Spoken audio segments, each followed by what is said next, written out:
أنا لا أعترف بالعفوية، وشاهد الفيديو إلى النهاية لمعرفة لماذا. هناك تعليق تكرر العديد من المرات على الفيديوهات التي أتحدث فيها عن الاتيكيت وعن التصرفات غير المقبولة للمرأة في العموم. المرأة يجب أن تتصرف بعفوية، العفوية أحسن شيء، حلي عن المرأة، اترك المرأة بشأنها. كل هذه التعليقات جعلتني أتساءل: ما معنى العفوية؟ بحثت عن المعنى ووجدت أن العفوية تعني التصرف أو السلوك الطبيعي والغير متكلف. عندما نصف حدثا أو فعلا أو تصرفا بأنه عفوي، فهذا يعني أنه حدث بشكل طبيعي ودون تخطيط. على ما أعتقد المشاهدات اللي تركوا هذه التعليقات يقصدوا أنه من الأحسن أن تتصرف المرأة كما تشاء، يعني أن تجلس كما تشاء، أن تمشي كما تشاء، أن تأكل كما تشاء، أن تضحك كما تشاء، أن تتكلم كما تشاء، أن تتصرف على طبيعتها كما تشاء وبدون قيود، على أساس أنه الكلام بصوت هادئ، الضحك بصوت هادئ وناعم، الجلوس والمشي باستقامة، عدم إحداث أصوات عند الأكل أو الشرب، على أساس أنه كل ما يميز المرأة الراقية خارجيا، وأقول جيدا خارجيا، هو قيود. أنا لا أعترف بهذه العفوية، لا أعترف بهذه العفوية التي تتحدث عنها بعض المشاهدات. علاش؟ لأنه حسب رأيي المتواضع كل تصرف عفوي نقوم به، سواء كان طريقتنا في المشي أو طريقتنا في الجلوس أو طريقتنا في الكلام، هو تصرف تعلمناه في وقت من الأوقات. معروف أن عقل الإنسان مقسوم إلى جزئين: العقل الواعي والعقل اللاواعي، أو ما يسمى أيضا بالعقل الباطن. العقل الواعي مسؤول عن التحليل وعن التفكير وعن التفاعل مع العالم الخارجي، وهو مسؤول على 10% فقط من العقل البشري. 90% الباقية مسؤول عنها العقل اللاواعي أو العقل الباطن. العقل اللاواعي هو المسؤول عن سلوك الإنسان، عن قراراته، عن تفكيره، عن مشاعره، وعن عاداته مهما كان قدمها. كيف يشتغل العقل الباطن؟ العقل الباطن، العقل اللاواعي، هو عبارة عن غرفة تخزين لكل شيء يمر على العقل البشري ولم يعد موجودا في العقل الواعي. باش نفسر لك بطريقة سهلة: أي حاجة تتعلمها جديدة، أي حاجة لازمها تحليل ولازمها تفكير ولازمها تخديم مخ، كما نقولوا في تونس، تمر أولا على العقل الواعي، العقل المفكر، يفكر فيها ويحللها ويلقى لها الحل ويتعلمها، وبعد يبعثها للعقل اللاواعي الغير مفكر لتخزينها. لن أتحدث عن الأشياء الأخرى المسؤول عليها العقل الباطن إن شاء الله مرة أخرى، ولكن اليوم سأتحدث عن العادات والسلوكيات. أي عادة عندك اليوم، أي سلوك عندك اليوم، أي تصرف عفوي عندك اليوم كان في يوم من الأيام مهمة لعقلك الواعي لكي يحللها ويفهمها ويتدرب عليها ويحفظها ويتعلمها، وبعد يبعثها للعقل اللاواعي لتخزينها.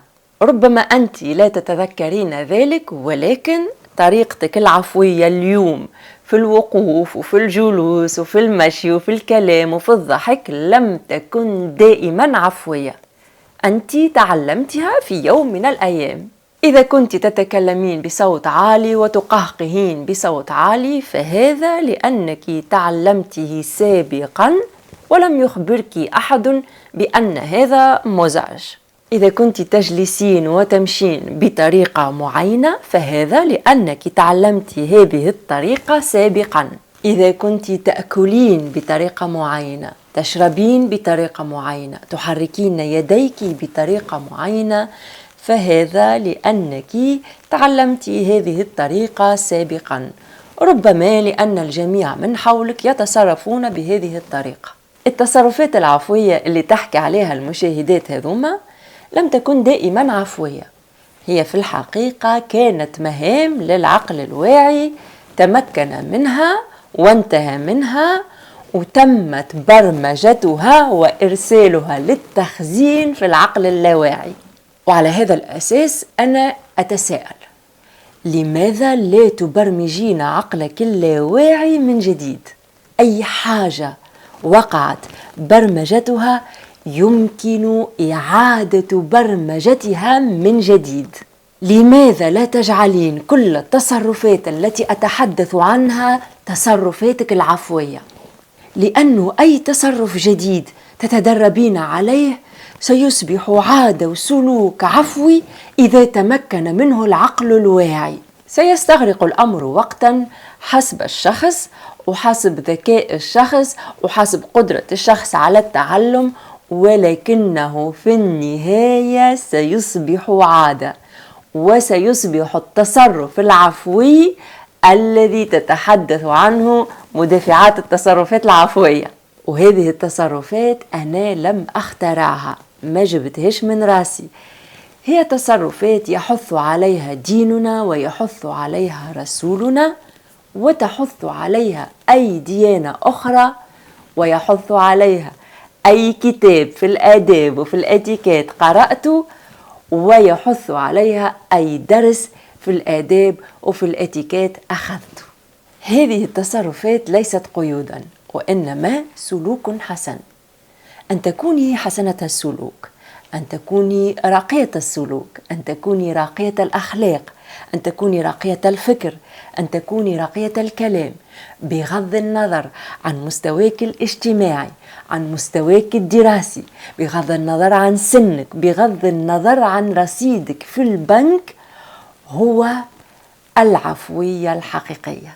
أن لا تتصنعي حسن السلوك هو العفوية الحقيقية.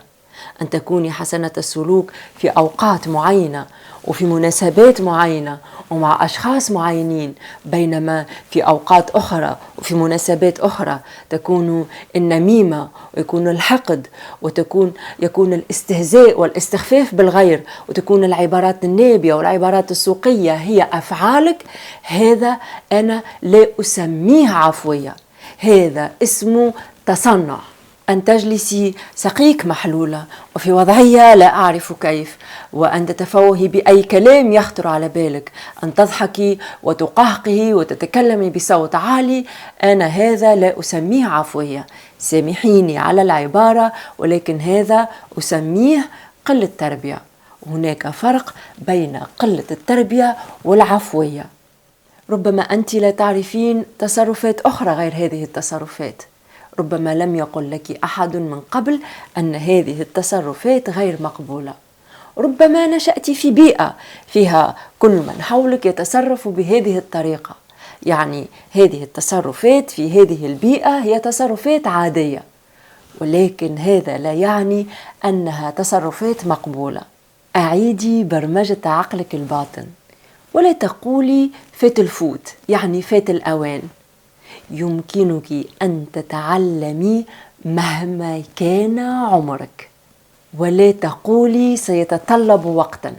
لا شيء في هذه الحياة يأتي مجانا، ولا شيء في هذه الحياة سهل. ولا تقولي سيضحك علي الآخرون. كوني قوية الشخصية. أنا ضحك علي المئات منذ صغري بسبب تصرفاتي المختلفة على تصرفاتهم، ولم أتغير ولم أتراجع يوما، بل بالعكس قرأت كتبا وأخذت دروسا. يمكنني أن أتحدث في هذا الموضوع لسنوات، ولكن يجب أن أنهي الفيديو. أنا موضوع المرأة يهمني برشا ويأثر فيا برشا. لأني نحس أنه الكثير من النساء، مش الكل ولكن الكثير من النساء، فهمين أنفسهم وفهمين أنوثتهم، فهمين العفوية وفهمين التصرفات الأنثوية بالغلط. سأنهي الفيديو لهنا.